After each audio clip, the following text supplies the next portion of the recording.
saluons pour toi Notre-Dame. Marie Vierge Sainte, que drape le soleil, couronnée d'étoiles, la lune est sous tes pas. En toi nous est donnée l'aurore du salut. Bien-aimés du Seigneur, nous sommes aujourd'hui le 1er janvier 2020, jour de l'an. Vous faites bien de vous connecter sur cette chaîne pour qu'ensemble nous puissions puiser dans les trésors de la parole de Dieu en ce début d'année. Que cette parole continue de nous éclairer. Nous célébrons Marie, Mère de Dieu, modèle de disciples pour nous guider, nous aider à traverser les jours, les semaines et mois de cette année. Bien-aimés, le jour de l'an donne l'occasion de rentrer dans le passé, mais aussi de nous tourner vers l'avenir.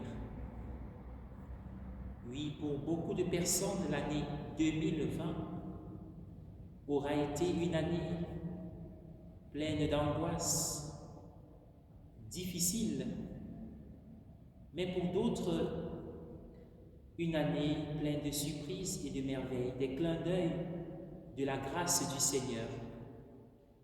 Nous pouvons le dire, l'un des maîtres mots qui aura gagné le prix Nobel sur nos lèvres et dans les médias, ce serait cette maladie. Mais dans les cœurs des fidèles et des croyants, l'amour, Dieu demeure présent.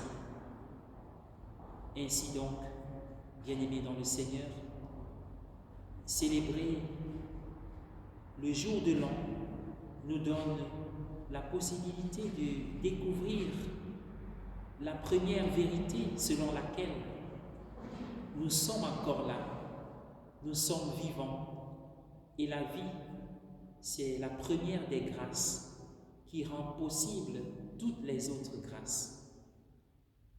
Vivre, c'est recevoir un faisceau de bienfaits de la part du Seigneur, car il faut se maintenir, il faut résister, il faut avancer. L'autre bonne nouvelle en ce jour de l'an, c'est que nous commençons l'année sous la protection et l'intercession de la bienheureuse Vierge Marie, notre Mère. Oui, la fête de Marie, Mère de Dieu, nous apprend qu'un être humain, une fois dans l'histoire, a dit oui au Créateur. Avant la Passion, le dialogue entre Dieu par l'ange et Marie montre combien et jusqu'où le Seigneur peut aller pour nous sauver. Marie a dit oui, et par son oui fidèle jusqu'au bout, elle a permis à Dieu de revêtir la nature humaine. Et à travers l'incarnation, nous sommes devenus, nous aussi, des frères adoptifs de Dieu par Jésus.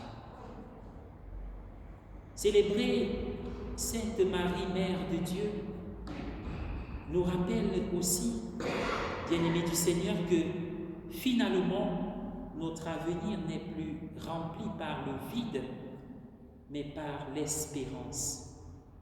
Car l'incarnation de Dieu est l'accomplissement d'une longue promesse.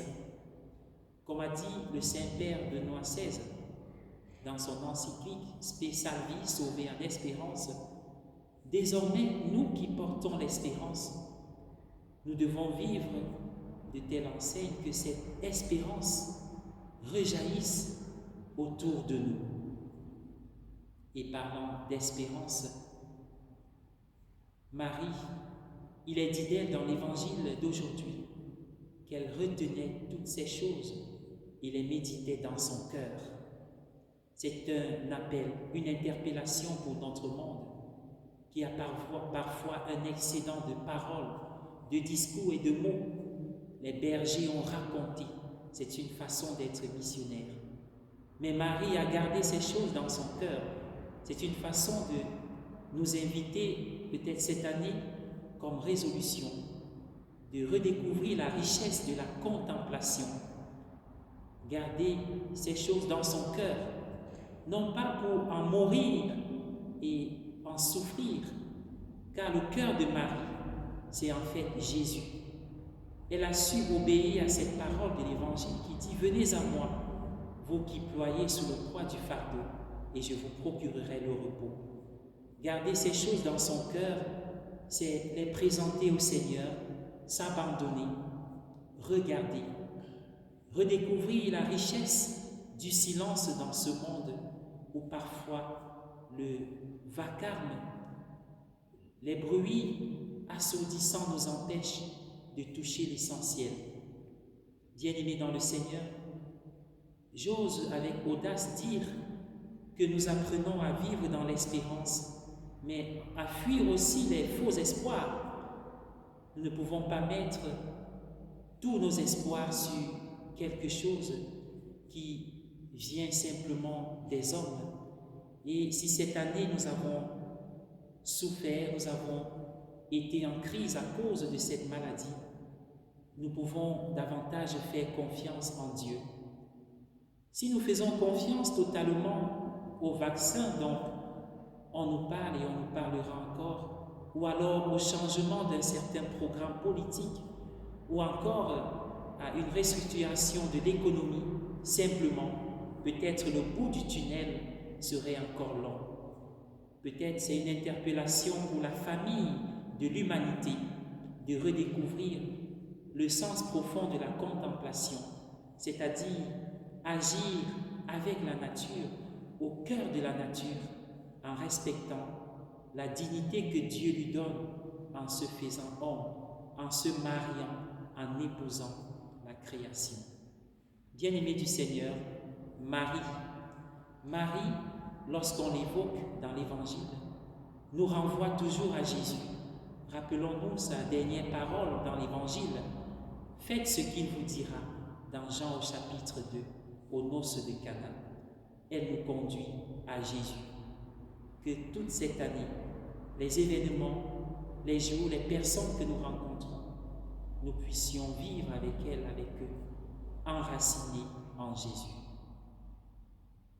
Bonne année, sainte année. Que le Seigneur demeure sur vous et que son visage vous illumine.